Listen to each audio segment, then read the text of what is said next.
July 16th, a final, brief, unspoken farewell between McAllister and Tanner in New Orleans. Paths diverging. First the plane, Tanner said quietly, referring to West Point. Then the planes, McAllister replied, acknowledging the vast, uncertain West awaiting him. Already in uniform, in motion, ready to apply their training to real-world challenges that would test their skills and, ultimately, their loyalties. Tanner gets right to work on the Rio Grande. Laborious mapping, figuring out desert supply stations. His letters home show the country's vastness, but also his deep longing for Eleanor. He's learning firsthand the incredible logistical challenges of America's expansive, untamed territories. Meanwhile, McAllister arrives in San Antonio. Chaos at the Quartermaster Depot, a hub of supplies and men. But he finds an unexpected mentor in Captain Ulysses S. Grant. Ah, Grant. Not flashy, but ran the place with this quiet efficiency McAllister found really impressive. And Grant's philosophy. Pragmatic, wasn't it? Remarkably so, especially in hindsight. Measure twice, ship once. Good quartermasters lose wars slower. Great ones prevent them. Wow. That speaks volumes about Grant's early grasp of logistics. It really does. He got that warfare wasn't just battlefield heroics. It was the unglamorous, painstaking work of supply and organization. McAllister even saw Grant break a wild Mustang not with force, but with silence in a feed sack. A demonstration of quiet mastery. Exactly. And it wasn't just a quirk. Grant, born in Ohio, anti-slavery fodder, loved horses, excelled at horsemanship at West Point despite graduating 21st out of 39. And the Mexican-American War shaped him profoundly. It did. Showed his nerve, his improvisational courage. Remember him dragging a howitzer into a church belfry? But it also solidified his view that the war itself was unjust and, crucially, would only intensify the slavery debate. That foreshadows the moral compass that guided his later leadership. Even future generals were grappling with the moral questions of the day. And despite being apart, vast distances separating them. By August 48, both lieutenants are deep in their duties, pushing boundaries. But they also took time to write deeply personal letters home. Under separate skies. That enduring human connection amidst demanding military duty. A grounding force in a world pulling them apart. Let's turn now to the years of growth, seeds of change, 1850 to 1855.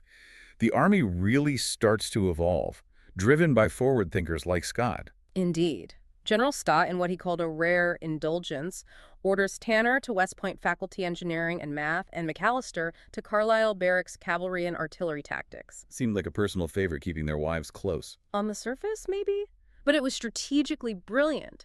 Scott, the master strategist, was placing rising talent exactly where it was most needed for Army modernization. His foresight in putting them in roles where they could learn, teach, experiment with new doctrines, rail logistics, mobile artillery was absolutely pivotal for the future Army, preparing it for the conflicts brewing. Tanner's return to West Point, now as a leader, must have been strange. Surreal, I imagine. He quickly settled in, though. Thorough, precise lectures on fortifications, field surveying, advanced mechanical theory, shaping the next generation of engineers for a whole new kind of battlefield. And this was under Colonel Robert E. Lee, appointed superintendent in '52 by Secretary of War Jefferson Davis. Right. Lee exuded this calm, stern grace, leadership built on unimpeachable integrity. A true professional officer, West Point class of '29's second, no demerits almost unheard of, decorated engineer in Mexico. Scott called him the very best soldier I ever saw. He preferred field duty, though. He did, but accepted West Point out of a deep sense of duty, committed to molding the next generation. And it's interesting how Lee and Tanner, despite their later opposing loyalties, were aligned on military innovation back then. Absolutely.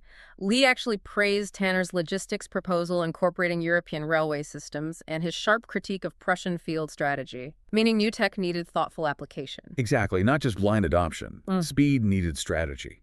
And Tanner was right there with him, pushing even faster adaptation. Oh yeah, advocating for a complete reimagining of the battlefield, his famous vision.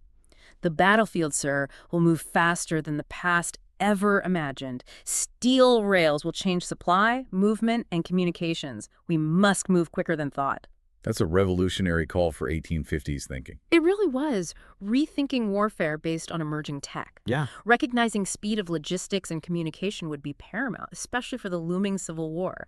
He was basically articulating combined arms and rapid maneuver warfare decades early. And this vision had a real impact on the curriculum. Tangible impact. Tanner launched a new seminar, Military Rail Strategies, drawing directly from reports on European conflicts, like the Crimean War. What did he teach? The future rides on iron. Understand the wheel and you control the war. He didn't just lecture, he integrated foreign doctrines, simulated complex multi-state troop movements with telegraph delays, forced students to grapple with the realities of a modern industrialized battlefield. Beyond academics, the social fabric at West Point was deepening, but the tensions were undeniably there too. A microcosm of the nation. The bond between the Lees and Tanners grew. Mary Custis Lee offered support to Eleanor, who struggled with loneliness and motherhood in that demanding military environment. Eleanor became a voice for spouses. Quietly, yes. Through shared evenings, conversations about politics, education, love, it reflects the vital intellectual engagement of the home front in a time of crisis. These women weren't passive observers. And the cadets Lee oversaw then. Names like J.E.B. Stuart, John Bell Hood, Henry Heth, Oliver O. Howard, James McPherson, future generals. The profound irony, right, they'd fight on opposing sides, learn drill, engineering, leadership under Lee, but carried those fierce debates over slavery and loyalty. Highlights how an academy meant to unify was unknowingly preparing them for a war that would divide them against each other. Meanwhile, McAllister at Carlisle Barracks, 1851-1855, a very different crucible. Very different. Carlisle wasn't West Point. Artillery trials and cavalry drills on muddy, uneven fields. Stark contrast to West Point's granite perfection. His CO, Major Thomas Ridgely, advocated movement, not mass. Bayonets still mattered, but they better arrive on time. A nod to the growing importance of speed and maneuver. McAllister showed leadership there, calm under pressure. Absolutely. During one live-fire drill, a 12-pounder's elevation crank snapped. High-stress, live ammo. McAllister, instead of panicking, rapidly called for an unlimber, steadied the crew, had a replacement axle fitted in 40 minutes. Quick thinking. Decisive action, earned Ridgely's praise, that's leadership in powder smoke, Lieutenant, showed his practical application of West Point training in a dynamic, high-stakes setting. And Clara, his wife, she contributed significantly too. She did. Transformed their Spartan quarters into a hard, but also opened a circulating library. Novels, yes, but also up-to-date newspapers, translated European military articles, a vital resource reflecting her intellectual engagement and fostering discourse. The vital role of spouses again. Exactly. Their son James, born March 53, among sabers and saddles. Clara often reflecting on the uncertain world he'd inhabit. As the Army evolved, 53 to 55, tech adaptation continued but faced skepticism. Oh yeah. Tanner teaching rail strategies, McAllister publishing Mobile Artillery in Western Terrain, outlining innovations for cannon range and efficiency. Both faced resistance. One colonel muttered about French arithmetic, dismissing their data-driven approach. But they kept pushing. Relentlessly. Understanding these were the advancements critical for the Civil War. Remarkable foresight in a resistant culture. Crucially, national tensions were deepening rapidly, seeping into military life. Everywhere. The Kansas-Nebraska Act of '54 inflamed the slavery debate. Fierce arguments in officers' lounges, post offices. Clara observed in her journal, "Even here, among friends, voices rise over maps, and I fear the maps will soon be redrawn in blood." Chilling. Underscores the pressure on an army designed for unity, not internal conflict. Officers forced to confront their loyalties. Summer 55, Nathaniel's younger brother, Andrew, visits Carlisle, inspired to join the Army. His observation was perceptive. This army, it is more than battles. It is shaping the world, isn't it? And McAllister's response. Heavy with the weight of the moment, and sometimes being shaped by it. That is what makes it honest. Speaks to the dual forces. The Army's role in national development, and its vulnerability to the divisions tearing the country apart. On the home front, Clara and Eleanor reflecting, raising kids amidst talk of abolition, toddlers drawing cannons. Eleanor quoting James. "A well-laid road may lead to peace, but it must be guarded by those who walk it with courage."